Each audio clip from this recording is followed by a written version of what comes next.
আয় বাবু ঘন্টা। আমার মনে হয় যে এই ফুলটাতে একটু অ্যাসিড বা কিছু একটা বেশি দেওয়া হয়েছে।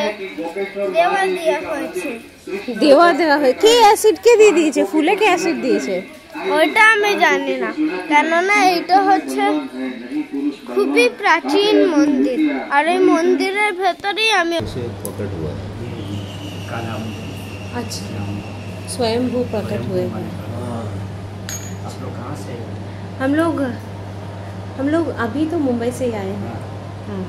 তো কিন্তু এখানে সেটা নয়, এখানে মোটামুটি গেলেই আপনি যদি ওইভাবে পুজোটা নেন, এখানে 500 টাকার থেকে পুজো, 250 টাকা থেকে পুজো শুরু, 250, 500, 1000।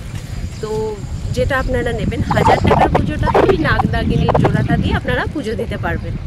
তো আমরা ওইটাই দিয়েছি, ইচ্ছা ছিল এখানে। দ্বারকা ভ্রমণের সেকেন্ড এপিসোডে আপনাদের সকলকে জানাই স্বাগত। Good morning. আজকে আমরা চলেছি নাগেশ্বর জ্যোতির্লিঙ্গ দর্শনে, এবং আজকে আমরা এখান থেকে আরও যাব হচ্ছে গোপী তালাবে। তো এই দুটি অনবদ্য স্থান আজকে আমরা ঘুরে দেখব। কিন্তু এই যাওয়ার পথে আজ আমি আপনাদের সাথে শেয়ার করতে চাই এই দ্বারকা নগরীর কিছু গুরুত্বপূর্ণ কাহিনী। কৃষ্ণ এখানে কখন এলেন? এই দ্বারকা শহর ডুবলই বা কী করে? কেন এত রহস্য এই শহর ঘিরে? এই সকল প্রশ্নের উত্তর আজকে আপনারা কিন্তু পেতে চলেছেন। তাই ভিডিওটির শেষ অবধি সঙ্গে থাকবেন আর জানাবেন আপনাদের কেমন লাগছে। শ্রীমদ্ ভাগবত পুরাণ অনুসারে বিষ্ণুর অষ্টম অবতার শ্রীকৃষ্ণ এই দ্বারকা শহরের রচনা করেন।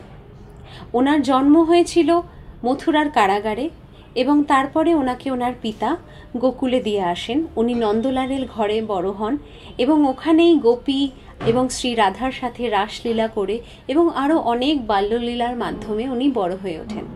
যখন বড় হন তখন মথুরায় ফিরে আসেন এবং ক্রূর মামা কংসকে বধ করেন। তারপরই কংসের পিতা অর্থাৎ উগ্রসেনকে উনি রাজত্ব ফিরিয়ে দেন। কিন্তু এমতাবস্থায় কৃষ্ণকে অনেক প্রতিকূলতার সম্মুখীন হতে হয়েছিল। স্পেশালি কংসের যে শ্বশুর ছিলেন অর্থাৎ জরাসন্ধ, উনি 18 বার মথুরাকে আক্রমণ করেন।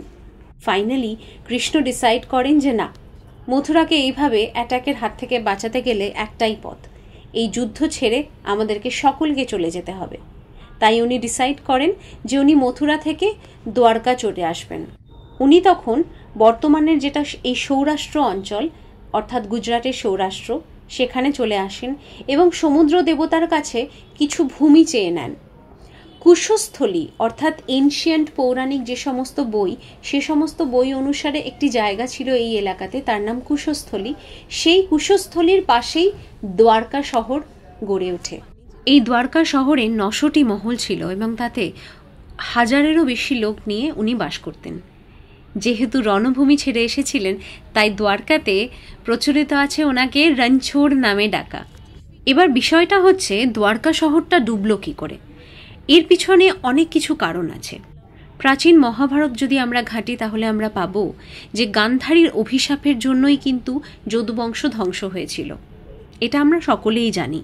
উনি অভিশাপ দিয়েছিলেন কৃষ্ণকে যে হে কৃষ্ণ, তুমি তো চাইলেই এই সম্পূর্ণ যুদ্ধটা রুখে দাঁড়াতে পারতে, এটাকে তো আটকাতে পারতে, তুমি কেন আটকালে না? আমার 100টি পুত্র আজকে মারা গেল, তুমি ছল করলে, এত রকম কিছু করলে, তুমি যুদ্ধটাকে তো আটকেই দিতে পারতে। তো এক হতভাগ্য মায়ের যে অভিশাপ, কৃষ্ণ কিন্তু সেটাকে মেনে নিয়েছিলেন এবং তারপরেই আস্তে আস্তে যদুবংশের যারা লোক ছিল নিজেদের মধ্যেই যুদ্ধ ইত্যাদি করে বিভিন্নভাবে তারা আস্তে আস্তে অবনতির পথে যায় এবং আস্তে আস্তে তারা সকলেই মারা যেতে থাকে। এটা একটা আমরা জানি। উনি বলেছিলেন যে যেভাবে কৌরবদের নাশ হয়েছিল ঠিক ওইভাবেই যদুবংশও শেষ হয়ে যাবে। দ্বারকা নগরী সমুদ্রে বিলীন হওয়ার পিছনে আরেকটি অভিশাপের গল্প আছে। একবার ঋষি বিশ্বামিত্র দেবর্ষি নারদ এবং আরও ঋষির সাথে এসেছিলেন দ্বারকাতে। তখন শাম্ব অর্থাৎ কৃষ্ণের পুত্র শাম্ব তার কিছু মিত্রদেরকে নিয়ে ওই ঋষিদের কাছে আসেন এবং সকলে শাম্বকে একটি গর্ভবতী মহিলার রূপে সাজিয়ে নিয়ে আসে ছল করার জন্য বা মস্করা করার জন্য। তারা ইয়ার্কি ঠাট্টা করতে এসেছিল। এবং তারা এসে সকলে বলে যে দেখুন তো ঋষিদেব, আপনারা দেখুন তো এই গর্ভবতী মহিলার গর্ভ থেকে ছেলে জন্মাবে না মেয়ে, আপনারা একটু বলুন। আর তারা তো ঋষি ছিলেন, তারা তো সর্বজ্ঞানী, তারা তো সমস্ত কিছুই বুঝে গেছিলেন। তারা খুব ক্রোধিত হন এবং তারা বলেন যে তোমার গর্ভ থেকে মুসল বেরোবে, অর্থাৎ হামানদিস্তা, মানে একটা ওয়েপন, একটা অস্ত্র, এবং সেই যে বিষ, সেই যে অস্ত্র, সেই অস্ত্রের ধারে তোমাদের সম্পূর্ণ যে শহর, তোমাদের যে বংশ, সমস্ত কিছু তলিয়ে যাবে। এটা একটা শাপ ছিল। মহাভারতের 23 এবং 34 নম্বর শ্লোক যদি আপনি পড়েন তাহলে জানবেন যে শ্রীকৃষ্ণ যখন তার এই পৃথিবীতে লীলা সম্পন্ন করেন 125 বছর বয়সে, তিনি ইহলোক ত্যাগ করেন, প্রাণ ত্যাগ করেন, ঠিক সেই মুহূর্তেই সম্পূর্ণ দ্বারকা জলে বিলীন হয়ে যায়। চলে এসেছি নাগেশ্বর জ্যোতির্লিঙ্গ দর্শনে। এখানে বলছে মোবাইল অ্যালাউড আছে ভেতরে, দ্বারকাধীশে অ্যালাউড ছিল না বলে ভেতরটা দেখাতে পারিনি, বাট এখানে আশা করি ভেতরে নিয়ে যেতে পারবো। এই যে মন্দির, এখানে একটা অসম্ভব সুন্দর একটা শিবলিঙ্গ আছে, এত বড় সেটি। बेलपत्र ले लो। तीन पे रहे थे, तीन पत्ता ले, तीन वाला तीन पत्ता ये ओके ने और जो ने वापस मिल जाएगा। দ্বাদশ জ্যোতির্লিঙ্গের মধ্যে এই নাগেশ্বর জ্যোতির্লিঙ্গটি হচ্ছে দশম। এর কাহিনীর খোঁজ পাওয়া যায় শিবপুরাণে। কথিত আছে যে দারুকাবন নামে একটি ফরেস্ট এরিয়া ছিল, যেটি সমুদ্রের গহ্বরে এককালে ছিল, এবং সেখানে রাজ করত দারুক নামের এক রাক্ষস এবং তার স্ত্রী দারুকা। দারুকা মাতা পার্বতীর খুব বড় একজন ভক্ত ছিলেন। উনি তপস্যা করে মাতা পার্বতীর থেকে অনেক বল এবং অনেক শক্তি প্রাপ্ত করেন, এবং ওনারা ওখানে নিজেদের রাক্ষসকুলকে রক্ষণাবেক্ষণ করতেন এবং বিভিন্ন লোককে বিভিন্ন সময় অবশ্যই যেহেতু যে তারা রাক্ষস, তো ধরে এনে রেখে দিতেন। এক সময় হলো কি, ওই দারুক এক শিব ভক্ত, তার নাম সুপ্রিয়, তাকে এনে বন্দি করে রাখে। সেটাই হলো কাল। সুপ্রিয় আসা মাত্রই সেখানে এক অদ্ভুত বিপ্লব ঘটল। সুপ্রিয় সেই সমুদ্রের গহ্বরে, সেই জঙ্গল এলাকাতে একটি লিঙ্গ স্থাপন করলো এবং নমঃ শিবায়ের যে মন্ত্রোচ্চারণ করে শিবের প্রার্থনা, শিবের আরাধনা করতে শুরু করলো। বিভিন্ন রাক্ষস তাকে মারার বহু চেষ্টা করে এবং শিব তখন স্বয়ং প্রকট হয়ে নিজের ভক্তের উদ্ধার করেন। দারুককেও শিব বধ করেন এবং মাতা পার্বতী কিন্তু অন্যান্য যে রাক্ষসকুলকে ছিল তাদের মধ্যে যাদের মন পরিবর্তন হয় তাদেরকে তিনি রক্ষা করেন। শিব সেখানেই স্থাপন হন, নিজে স্বয়ম্ভূভাবে সেখানেই বিরাজমান হয়ে যান এবং সুপ্রিয় যে লিঙ্গকে স্থাপন করেছিল সেটিকে নাগেশ বলে সম্বোধন করেছিলেন। এবং সেইখান থেকেই শিব ও মাতা পার্বতী এইখানে, এই স্থানে, এই জ্যোতির্লিঙ্গে নাগেশ্বর এবং নাগেশ্বরী রূপে পূজিত হন। কথিত আছে যে মহাদেব বলেছিলেন যে এখানে এসে যারা ওনাকে পুজো করবেন, জলাভিষেক করবেন এবং ওনার কাছে এসে প্রার্থনা করবেন, ওনার আরাধনা করবেন, তাদেরকে উনি সঠিক মার্গদর্শন করবেন।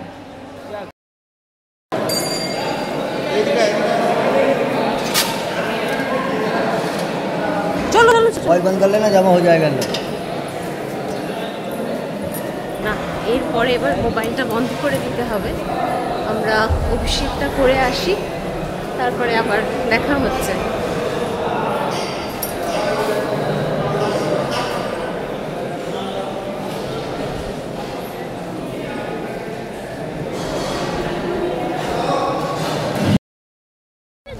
হানিবি দেখেছো?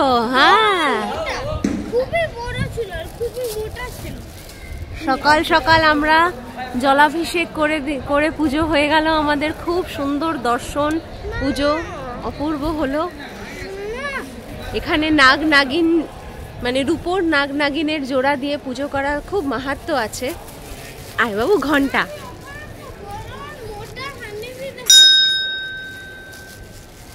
চলো আমরা জুতোটা নিয়ে নিই ওদিক থেকে। দেখো এখানেও সত্যি মানে এই জিনিসটা একে আমরা কবে যে দূর করতে পারবো, বিভিন্ন জায়গায় প্লাস্টিক।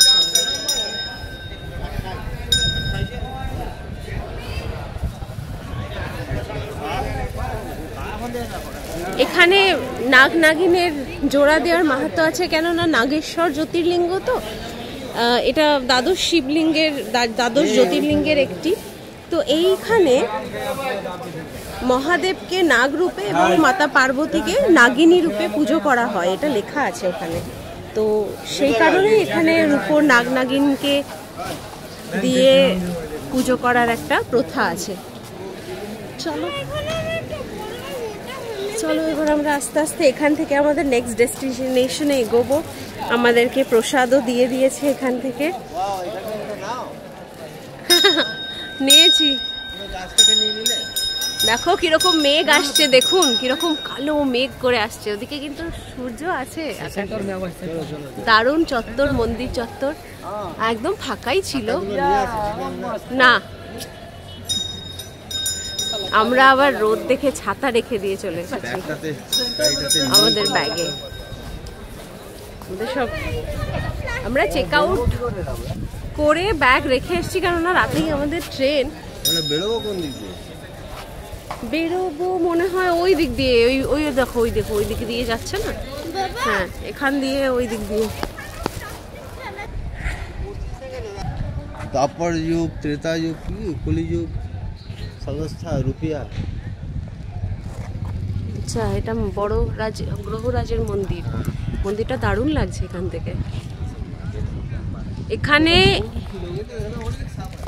এখানে বলছে দ্বাপর যুগে শ্রীকৃষ্ণ বহুবার এসে জলাভিষেক করেছেন। এগুলো সব নাগ।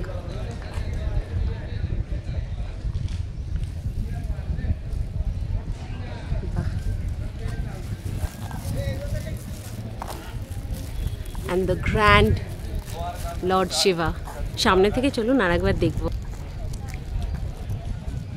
মেঘটা বেশ ভালোই আসছে।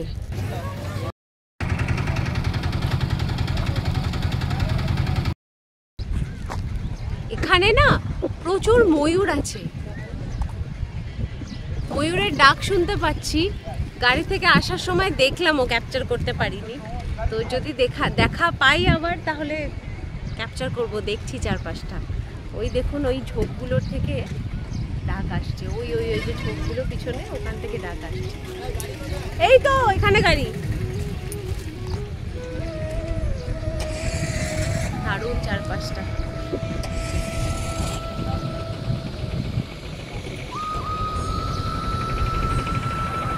এখানে কি সুন্দর ময়ূর ডাকছে জানো?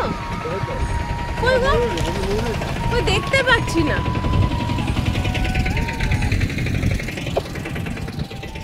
হর হর মহাদেব। দারুণ পুজো দেয়া হয়েছে, দারুণ সত্যি। আর এই মন্দিরটা মানে সব জ্যোতির্লিঙ্গতেও ধরুন গিয়ে জল ঢালা যায় না। যেমন সোমনাথে আগে গেছিলাম, যেবার প্রথম যেবার যাওয়া, সেবারও মানে হাত দিয়ে তো জল ঢালা হয় না, ওই সেই চোঙা থাকে, ওখানে জল ঢেলে দিতে হয়। তারপরে অনেক জ্যোতির্লিঙ্গতেই সেটা, যদি না আলাদা ব্যবস্থা করে পুজো দেওয়া হয়। তো কিন্তু এখানে সেটা নয়। এখানে মোটামুটি গেলেই আপনি যদি ওইভাবে পুজোটা নেন, এখানে 500 টাকার থেকে পুজো, 250 টাকা থেকে পুজো শুরু। 250, 500, 1000। তো যেটা আপনারা নেবেন, 1000 টাকার পুজোটা ওই নাগ নাগিনীর জোড়াটা দিয়ে আপনারা পুজো দিতে পারবেন। তো আমরা ওইটাই দিয়েছি। ইচ্ছা ছিল এখানে আসার। আসলে এর একটা গল্প আছে। এই দ্বারকা সোমনাথ যে ট্রিপটা আমাদের, এখানে আমরা এসেছিলাম আগেরবার, যেবারে 2018 সালে। ওই সময় মানে খুব ইমোশনাল এই স্টোরিটা আমার জন্য। তো ওই সময় আমি প্রেগনেন্ট ছিলাম আমার ছেলেকে নিয়ে। তো আমরা ওই সময় আসি পুরো ফ্যামিলি, আমি, আমার হাজব্যান্ড, আমার শ্বশুর শাশুড়ি, আমার মা, আমরা সবাই মিলে আসি। তো আমরা এসে এখানে দর্শন করি এবং খুব আর্লি, মানে ফার্স্ট ট্রাইমেস্টারে এসেছিলাম। সবাই একটু টেনশনে ছিল, কিন্তু যাই হোক ডাক্তার বলেছিল না, কোনো অসুবিধা নেই, ঘুরে আসতে পারো। আর প্ল্যানিংটা আগে থেকে ছিল, পরে জানি যে আমি কনসিভ করেছি, সেই জন্য প্ল্যানিংটা ক্যান্সেল করিনি, আমরা ডাক্তারের পরামর্শ নিয়ে আসি এবং সেখান থেকেই আবার আমরা এবারে এসেছি। এবারে ছেলেকে নিয়ে এসেছি, ছেলেকেও দেখানোর আছে সব কিছু, তো ভালোই হচ্ছে এখনো অবধি। তো চলুন যাওয়া যাক। এবার নেক্সট ডেস্টিনেশন গোপী তালাও, চলুন যাওয়া যাক। আমরা গোপী তালাওয়ের দিকে চলেছি।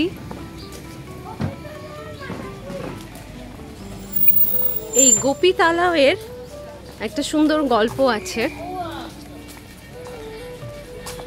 এখানকার ফোকলোর অনুযায়ী বলা হয় যে কৃষ্ণের যে গোপীরা ছিলেন 16,108 জন, এখানকার লোকাল একজন বললেন 16,108 জন গোপী, ওনারা নাকি এইখানে মানে এই তালাওয়ে এসে ওনারা দেহত্যাগ করেছিলেন।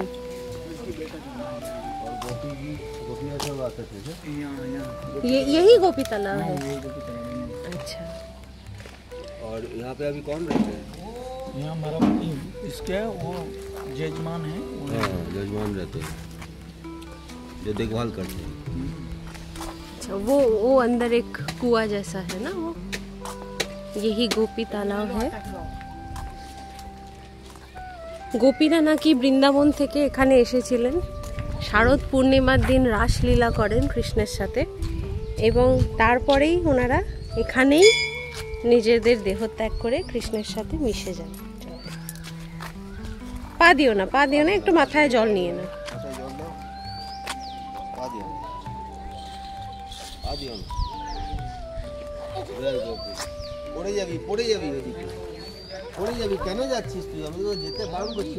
বর্ষা হয়েছে তো, দিয়ে বর্ষায় আর কি জলে টইটুম্বুর হয়ে গেছে, তা নাহলে এমনি ইন্টারনেটের ছবিগুলোতে বেশ ছোট ছোটই দেখ। এখানে একটা হলুদ রঙের বলছে, এই যে এটা একটা চন্দন পাওয়া যায়, এই তালাবের মাটি নাকি হলুদ হয়ে যায় ওই গোপীরা দেহত্যাগ করার পরে। তো সেই চন্দনের খুব মাহাত্ম্য আছে, এখানকার নাকি জল সেবন করলে বা একটু এই চন্দন নাকি নিলে বিভিন্ন রকমের রোগ জ্বালা সব ভালো হয়ে যায়। বাবারে, তালাবের মধ্যে আবার একটা ঘরও আছে, বলছে এখানকার যজমান ওনারাই আর কি তত্ত্বাবধান করেন। ছোট ছোট অনেক মন্দির, ওদিক দিয়ে আসার সময় দেখলাম এটা রাধাজি মন্দির, ওখানে একটা রুক্মিণী মন্দির, এগুলো সব হয়েছে। লোকালসরা অনেক খাবারের দোকানও বানিয়েছে। এই যে দিস ইজ গোপী তালাও।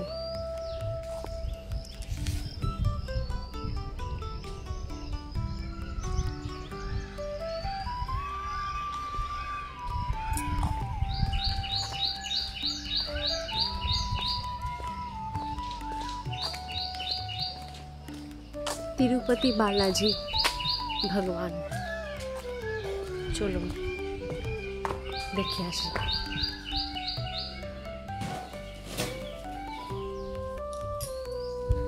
বাহ,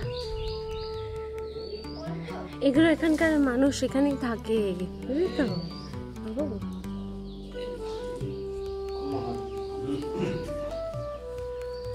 বাহ, এখানে কি মহান, ও মা,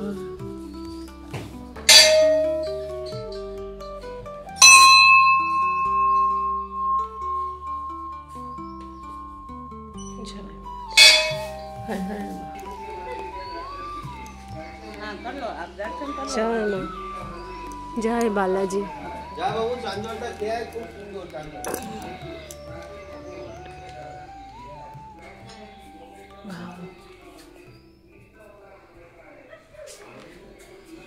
झूला झूलाते हैं इनको थोड़ा।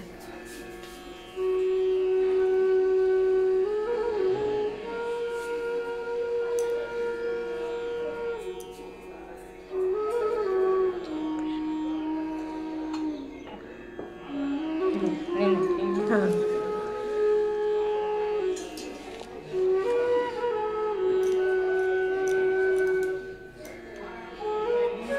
यहाँ पे ही रहते हैं आप लोग सब? ये हमारे पुरखों का है। अच्छा अच्छा, पीढ़ी तक। पीढ़ी दर पीढ़ी यहाँ रहते हैं। फिर ये जो भी पीढ़ी की बारी आती है हाँ। उनको यहाँ आना पड़ता है। अच्छा अच्छा, तो आप यहीं रहते हो कि आप भी आए हो? ना यही रहते यहीं पे रहते हैं। হ্যাঁ সেই ওনাদের পালা পড়ে দিয়ে ওনারা সব তত্ত্বাবধান করেন। Oh, you got 2 flowers? Sure. আমার মনে হয় যে এই ফুলটাতে একটু অ্যাসিড বা কিছু একটা বেশি দেওয়া হয়েছে।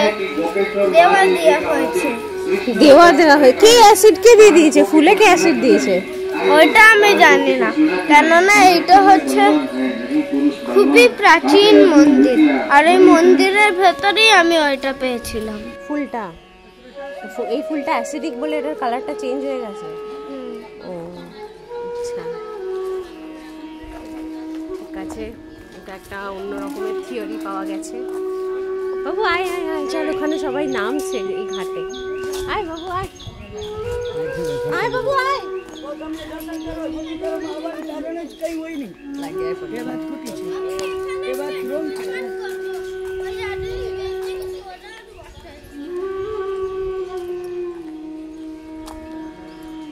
গোপীনাথজি ভগবান কা মুখ্য মন্দির।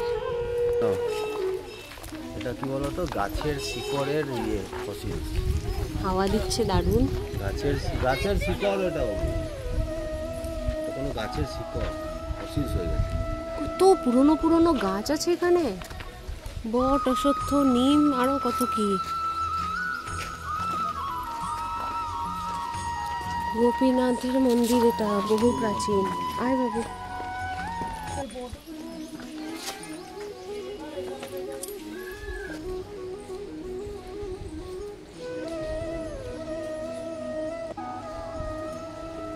কারি পাতার গাছ।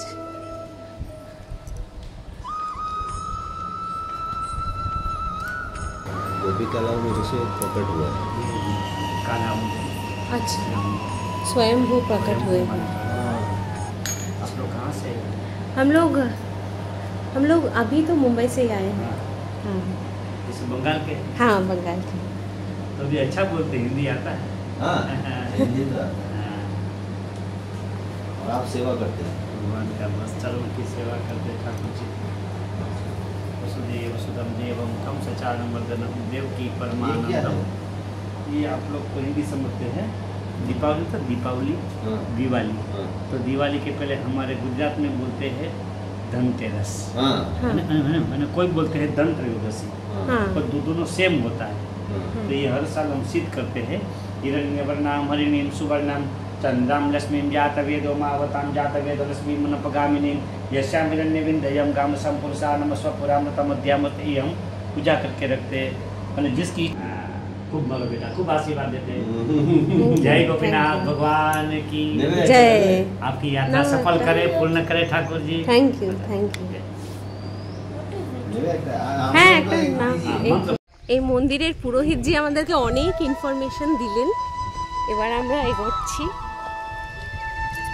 এই দিকটা একটু দেখে আসি কি আছে। ছোট ছোট অনেক মন্দির।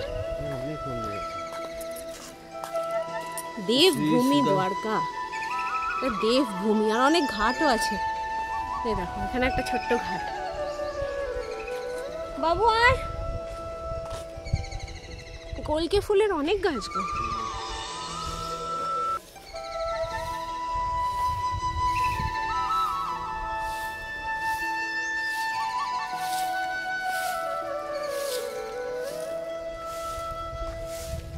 अमृत सरोवर,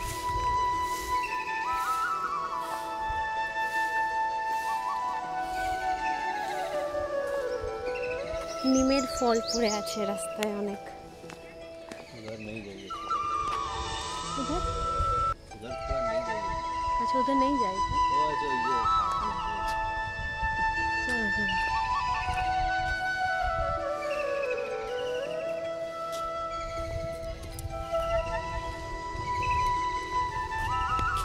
ময়ূরদের একটা ডাক শুনতে পাচ্ছি, একটু দেখতে ক্যামেরা सामने आए रे, ডাকছিল। दिख नहीं रहा है, खाली आवाज कर।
हमको मोर दिखे কাঁ কাঁ না বাবা অমনি বলবো না এখানে একটা আর এখানে একটা এই যে দেখতে পাচ্ছেন এইখানে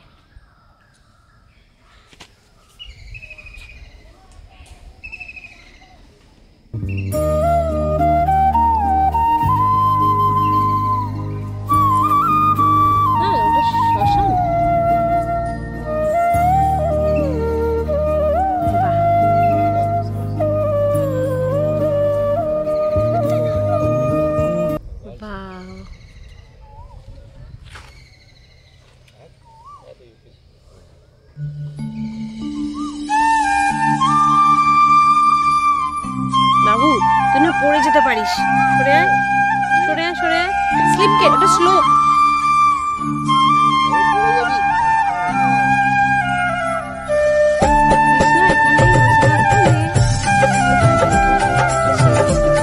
আজ নিজে গান বাঁশি বাজাতো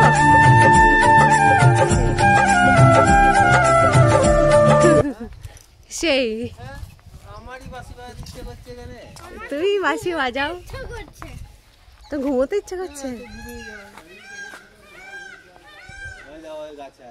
কোথায় গো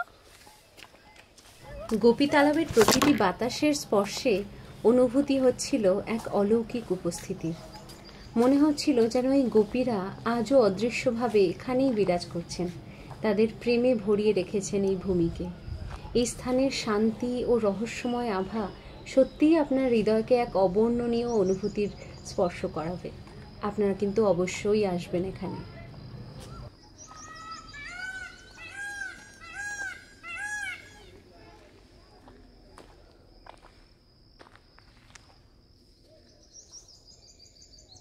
ওই যে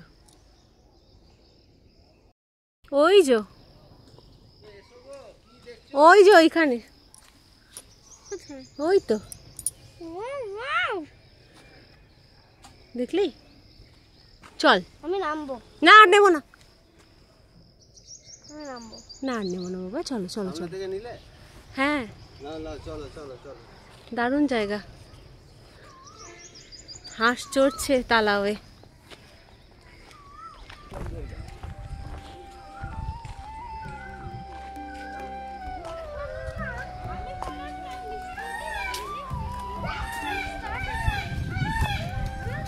এখানেও আছে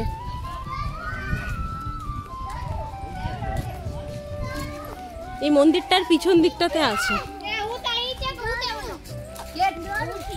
চলো আমাদের নেক্সট ডেস্টিনেশনে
এটা খুব ভালো মাটি বাবু আয়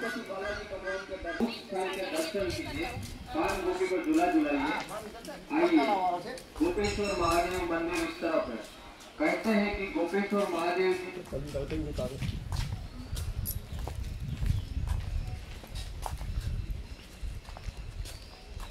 চলো খুব ভালো লাগলো গোপীতলাও ঘুরে এটা আগের বার আসিনি আমরা তো ভালো জায়গা ভাগ্যিস আসা হলো খুব ভালো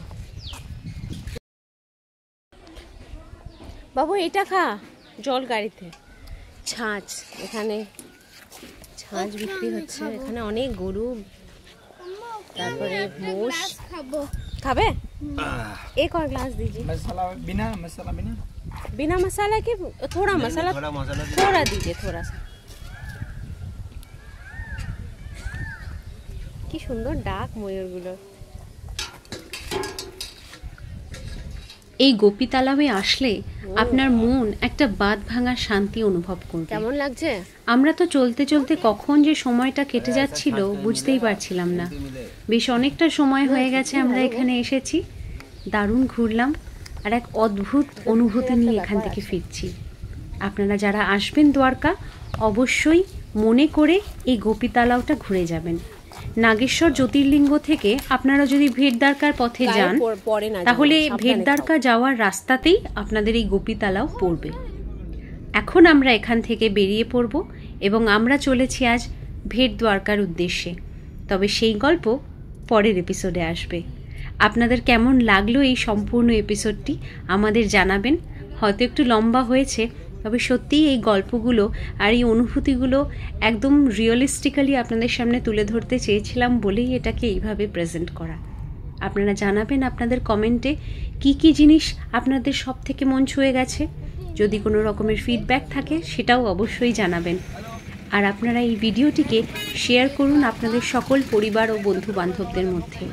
আমরা সত্যিই চাই যে আমাদের ভারতবর্ষের কোনায় কোনায় যে সমস্ত ঐতিহ্য আর গল্প লুকিয়ে রয়েছে সেগুলো যেন পৃথিবীর প্রত্যেকটা প্রান্তে ছড়িয়ে যায়। শুধু এটুকুই আমাদের চাওয়া। ভালো থাকবেন। ফিরছি আবার 3rd এপিসোড অন দ্বারকা নিয়ে। খুব শীঘ্রই দেখা হচ্ছে। Take care all of you.